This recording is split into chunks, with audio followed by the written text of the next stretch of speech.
Welcome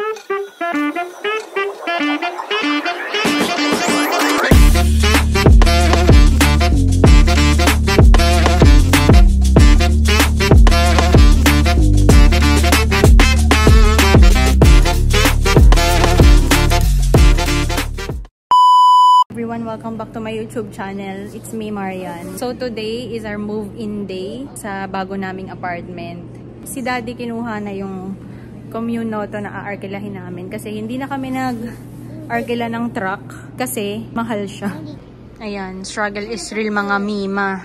Siguro mga 3 balik kami dito sa bahay bago namin madala lahat ng gamit namin. Buti na lang tulog tong mabait na mabait kong baby. Kasi kung gising yan, hindi ko matutulungan maghakot yung asawa ko.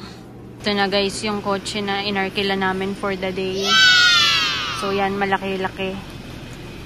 Para magkasya yung mga gamit, no?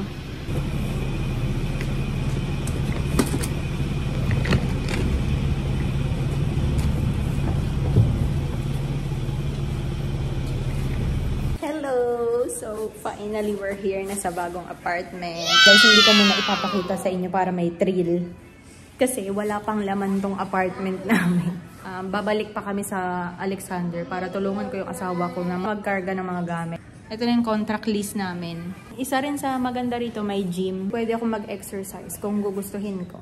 Kala mo naman, posibleng mag-exercise.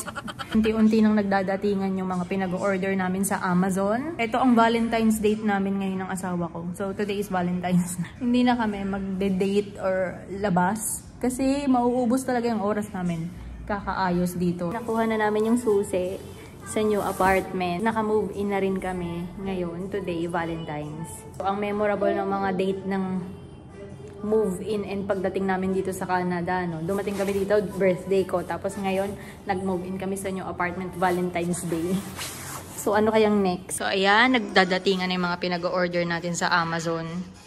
Nakakatuwa kasi para kaming bagong kasal. Ang dami naming mga gamit. Tuwa lang yung ganitong feeling, no? Dati pinapangarap ko lang to. Sobrang thankful talaga ako kay Lord. Honestly kasi gumawa ako ng vision board last year and sobrang dami dun sa vision board ko yung natupad this year. So I think 2025 is our year. Kakapalan ko na rin yung mukha ko kay Lord, no? Ang goal namin for 2025 is ma-PR kami ng maaga or mangyari yung mga pinaplano namin ahead. So, we're continue praying for blessings this year. Masaya ko talaga guys. Alam mo yung timing yung mga pinag-order namin sa Amazon.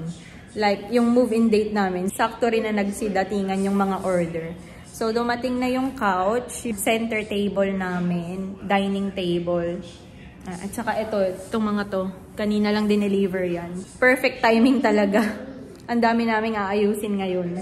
So guys, I just wanna share and I want this vlog to be informative din. Ano nga ba yung mga requirements na inasikaso namin para makalipat dito sa apartment? Or ano yung mga hinahanap ng landlords para tanggapin kayo sa new apartment? Number 1 na hinahanap nila is proof of income. You need to present your employment contract. Kailangan mong mag-print doon or isend sa kanila via email.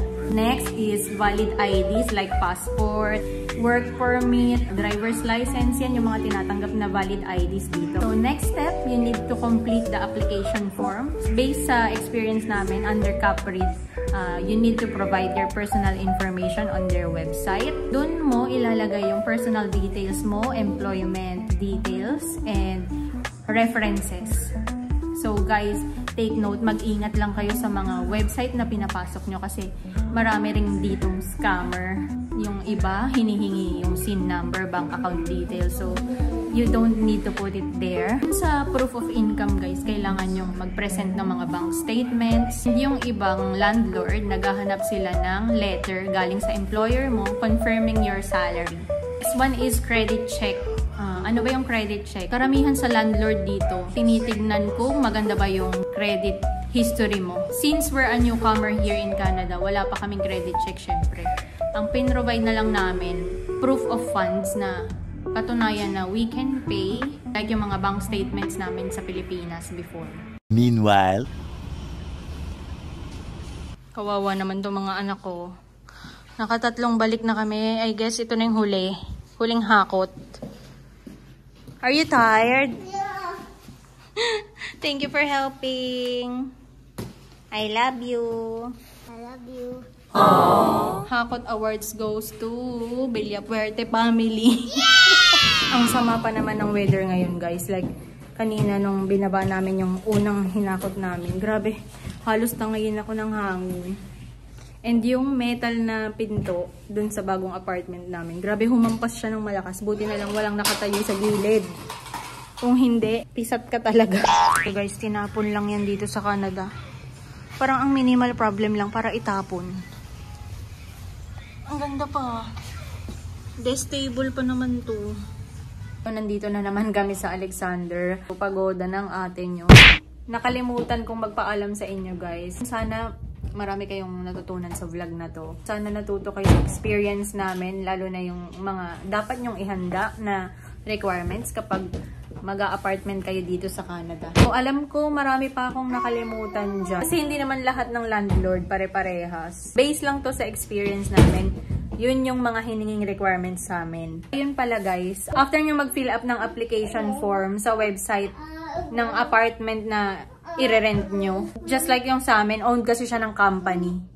So, nag-fill up kami online. We will assess it kung legit ba yung mga documents na sinend nyo doon at in-upload nyo. Once na tinanggap nyo yung offer, kailangan nyo ng down payment. Parang katulad lang din dyan sa Pilipinas, 1 month advance and 1 month deposit. Ang kinaiba lang dito, guys, kailangan yung magsikaso ng tenant insurance. Yung sa amin, yung tenant insurance namin, nagkakahalaga siya ng $20 per month. So, all for today, guys. Babalik na kami ng new apartment and we have to say bye to this apartment, this luxury apartment. I hope marami kayong natutunan dyan. And sana yung mga nag-aasikaso ng papers dyan pa Canada, huwag kayong mawala ng pag-asa, guys. Try lang ng try. Sa ngayon, ang daming changes. Pero huwag kayong susuko. And pray ng malala. Thank you guys for watching. I'll be ending this vlog. See you on my next video. Like, share, and subscribe. Bye!